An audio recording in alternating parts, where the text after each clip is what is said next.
Hello everyone, we were dealing with the salient features of the constitution और हम लोगों ने प्रीवियस वीडियो तक यूनिवर्सल एडल्ट फ्रेंचाइज तक हम लोगों ने कंप्लीट कर लिया था और इस वीडियो से हम लोग स्टार्ट करेंगे सिंगल सिटीजनशिप के बारे में। तो व्हाट इज़ सिटीजनशिप, पहले हम लोग ये डिस्कस करेंगे। हमारे कॉन्स्टिट्यूशन में ऑलरेडी ये प्रोविज़न डाला गया है from in article 5 to article 11 कि किस तरीके से हमें सिटीजनशिप मिलेगी एंड किस तरीके से हमारी सिटीजनशिप टर्मिनेट की जाएगी। डिटेल ऑफ दिस सिटीजनशिप की किस तरीके से अक्वायर करेगा हम लोग सिटीजनशिप को या टर्मिनेट हो गया हमारी citizenship, we will be studying in the latter chapters. Till now you just need to know कि हमारे कॉन्स्टिट्यूशन में ऑलरेडी ये प्रोविजन मेंशन किया गया है in article from article 5 to article 11। ठीक है, अब हमारे यहाँ पे एक सिंगल सिटीजनशिप चलता है, मीन्स कि हमारे यहाँ पे सेंटर एक सिटीजनशिप देता है कि इस कंट्री इंडिया का हर पर्सन को एक सिंगल सिटीजनशिप मिलेगा। And it is single citizenship का क्या मतलब होता कि किसी भी स्टेट में अगर हम बिलोंग कर रहे हैं, किसी भी स्टेट में अगर हम बॉर्न हुए हैं, तो ऐसा नहीं है कि उस स्टेट की कोई अलग से सिटीजनशिप हमें मिलेगी, ऐसा बिल्कुल नहीं होता है। बट दूसरे कंट्रीज़ लाइक यूएसए एक ऐसी कंट्री है जिसमें कि ये प्रोविज़न चलता है टू सिटीजनशिप का। ठीक है, वहाँ पे दो सिटीजनशिप मिलती है, एक कंट्री की सिटीजनशिप होती है एंड दूसरी आपकी स्टेट की सिटीजनशिप होती है जहाँ जिस स्टेट से आप बिलोंग करते हो। बट हमारे कंट्री में ऐसे कोई भी प्रोविज़न नहीं मेंशन है। एंड हमारे कंट्री में अगर हम पैरेलली दो कंट्री की अगर सिटीजनशिप को अगर हम होल्ड करते हैं, ऑटोमेटिकली हमारे यहाँ की सिटीजनशिप को कैंसिल कर दी जाती है। ठीक है, this was a provision that was mentioned and this tells about the feature of our constitution that अब हम लोगों ने इससे पहले एक और फीचर पढ़ा था।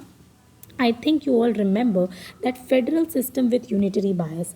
तो यूनिटरी बायस का क्या मतलब था कि स्ट्रॉन्ग सेंटर को वो दिखाता है। तो इस सिंगल सिटीजनशिप से क्या ये चीज़ वेरीफाई हो गई कि हम लोगों का ये जो सिंगल सिटीजनशिप का जो कॉन्सेप्ट है वो एक स्ट्रॉन्ग सेंटर को दिखाता है? Yes, it is totally verified, क्योंकि हमारे यहाँ पे स्टेट्स की अलग से सिटीजनशिप हमें नहीं मिलती है।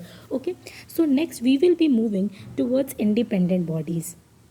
Next will be starting with the independent bodies.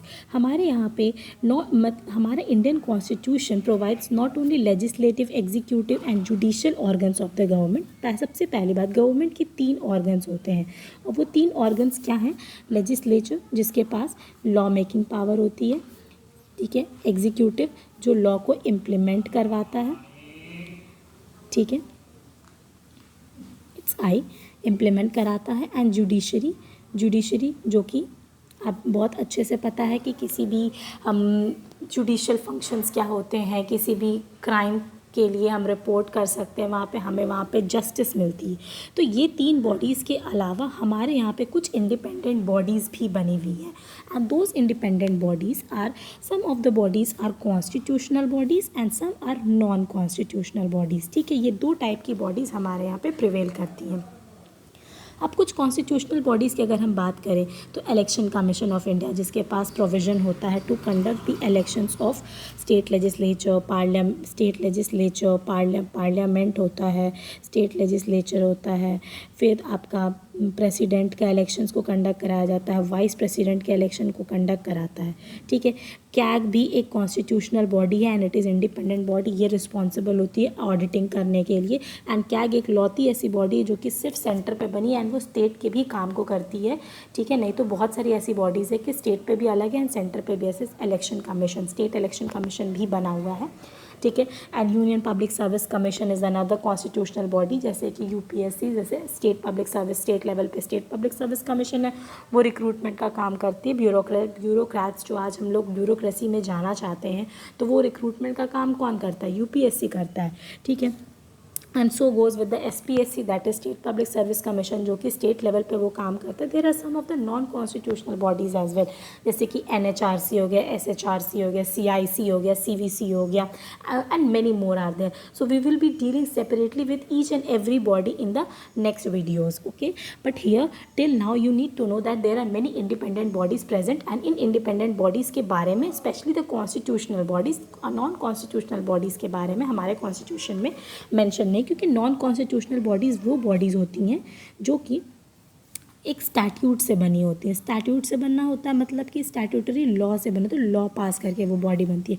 Constitutional body मतलब उसके आर्टिकल्स मेंशन्ड हैं हमारे कॉन्स्टिट्यूशन में, ठीक है, उसके आर्टिकल्स मेंशन्ड है हमारे कॉन्स्टिट्यूशन में। तो हमारा कॉन्स्टिट्यूशन गारंटी करता है कुछ ऐसी इंडिपेंडेंट बॉडीज़ जिसका वर्क एंड सब चीज़ एकदम डिफरेंट है, वर्क हर एक का वर्क अलग है, हर एक का फील्ड अलग है of their working. Okay, So we will be dealing with the next feature of the constitution, that is the emergency provision। तो बहुत अच्छे से आपको पता है कि हमारे यहाँ पे 3 टाइप की इमरजेंसी लगती है, ठीक है। अब इमरजेंसी कब लगाया जाता है? इमरजेंसी एक ऐसी सिचुएशन होती है, कोई ऐसी सर्कमस्टांसेस जब आ जाती है हमारे कंट्री में, whether it is armed rebellion, external aggression, कभी भी बाहरी कोई कंट्री का अगर एक्सटर्नल अग्रेशन हो गया, ठीक है, मतलब कि कोई भी बाहरी कंट्री अगर हमारे कंट्री पर अगर अटैक कर दे, आर्म्ड रिबेलियन मतलब कि हमारे कंट्री में ही अगर कुछ रिबेलियंस हो गए, ठीक है, ये एक रीज़न होता। फिर कुछ फाइनेंस अगर क्राइसिस आ गई तो ये एक रीज़न होता। फिर अगर स्टेट अगर फॉलो नहीं करते रूल्स को, सेंटर के रूल्स को, तो एक प्रोविज़न लगाया जाता है इमरजेंसी का। तो there are 3 types of emergency that is mentioned in our constitution. First is national emergency जो कि आर्टिकल 352 में मेंशन्ड है, ठीक है। सेकंड इज़ स्टेट इमरजेंसी बोल सकते हैं हम लोग इसको, या हम लोग इसको प्रेसिडेंट्स रूल बोल सकते हैं, that is article 356 and financial emergency that is article 360। Okay, so all these 3 emergencies में क्या होता है कि सेंटर के पास ओवरऑल पावर चली जाती है किसी भी चीज़ को कंट्रोल करने के लिए। एंड कभी भी ऐसे कोई अनफोर्सीन सिचुएशंस अगर अराइज करता है तो उस सिचुएशन को मैनेज करने के लिए हमारा सेंटर ओवर पावर करता है, जिसकी वजह से कुछ फंडामेंटल राइट्स भी हमारे कैंसिल कर दिए जाते हैं। कुछ फंडामेंटल राइट्स को कभी कैंसिल, जैसे कि article 20 and article 21 are never, उसके इन्फोर्समेंट को कभी भी नहीं हटाया जा सकता। अगर बाकी प्रोविजंस से हम बाकी आर्टिकल्स के थ्रू, बाकी इमरजेंसी के थ्रू बाकी फंडामेंटल राइट्स को हम लोग कैंसिल कर सकते हैं, बट आर्टिकल 20 एंड 21 के इन्फोर्समेंट को कभी भी कैंसिल नहीं किया जा सकता, ठीक है। So next we will be dealing with another type of feature of our constitution, that is 3 tier government, ठीक है। 3 टायर गवर्नमेंट का क्या मतलब होता है? 3 टायर गवर्नमेंट का ये मतलब होता है कि सेंटर लेवल पे एक गवर्नमेंट है, एक सेंटर पे गवर्नमेंट होती है that is the central government, एक स्टेट पे गवर्नमेंट होती है that is the state government, and एक गवर्नमेंट होती है लोकल लेवल पे। तो लोकल लेवल पे पंचायत्स बनते हैं एंड म्यूनिसिपैलिटीज़ बनती है। ये पंचायत एंड म्यूनिसिपैलिटीज़ इनिशियली इसके बारे में ऐसा कोई जिक्र नहीं किया गया था हमारे कॉन्स्टिट्यूशन में, बस डीपीएसपी में कुछ ऐसे प्रोविजंस बनाए गए थे, जैसे गांधी जी के प्रिंसिपल्स को लेकर के थोड़े प्रोविजंस ऐसे बनाए गए थे जो कि फोकस करता था आपके लोकल लेवल पे बॉडीज़ बनाने के लिए। But 73rd and 74th constitutional amendment act को पास कराया गया।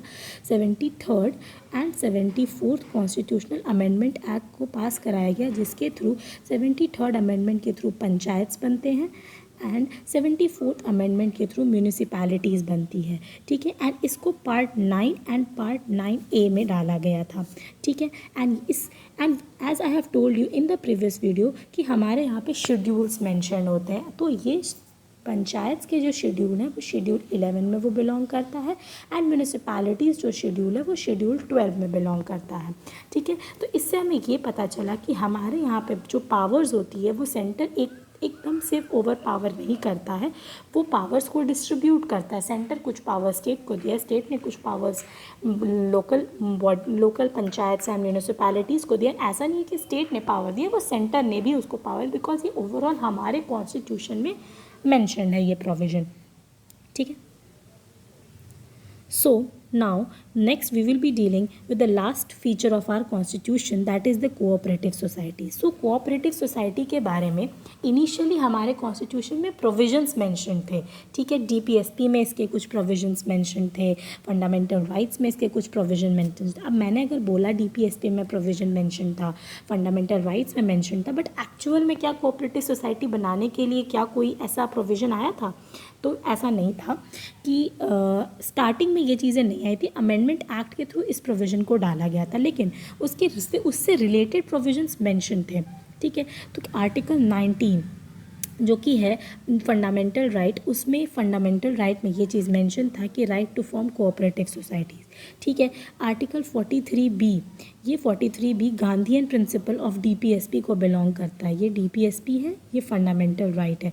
तो ये Gandhian principle of fundamental rights को गांधीयन प्रिंसिपल ऑफ डीपीएसपी को बिलोंग करता है और ये बोलता है कि on promotion of cooperative societies. तो फाइनली जो कोऑपरेटिव सोसाइटी के बारे में प्रोविज़न लाया गया था, that was part 9B of the constitution, add किया गया था through 97th constitutional amendment act of 2011, जिससे कि ये प्रोविज़न कॉन्स्टिट्यूशनल स्टेटस मिला था कोऑपरेटिव सोसाइटीज़ को कि अब आप कोऑपरेटिव सोसाइटीज़ बना सकते हैं।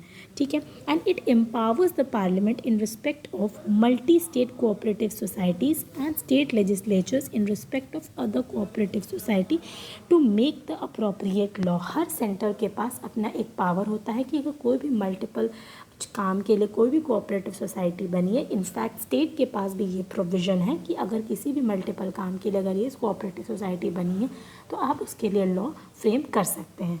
सो that was all about the features of the constitution. We have dealt with all the features of the constitution. That was lengthiest written constitution drawn from various sources, blend of flexibility and rigidity, federal system with unitary bias, parliamentary form of government, synthesis of parliamentary sovereignty and judicial supremacy, integrated and independent judiciary. Next was that was the fundamental rights, GPSP, fundamental duties, secular state, universal adult franchise, single citizenship, independent bodies, emergency provisions, three-tier government, and lastly that was cooperative society. So by this we have done with all the features of the constitution. So in the next video we will be dealing with the criticisms that the people gave for the constitution of our country. Okay, so I hope you are liking the series, and if you have any doubt you can ask me in the comment section and I will be clearing all your doubts. Okay, thank you so much.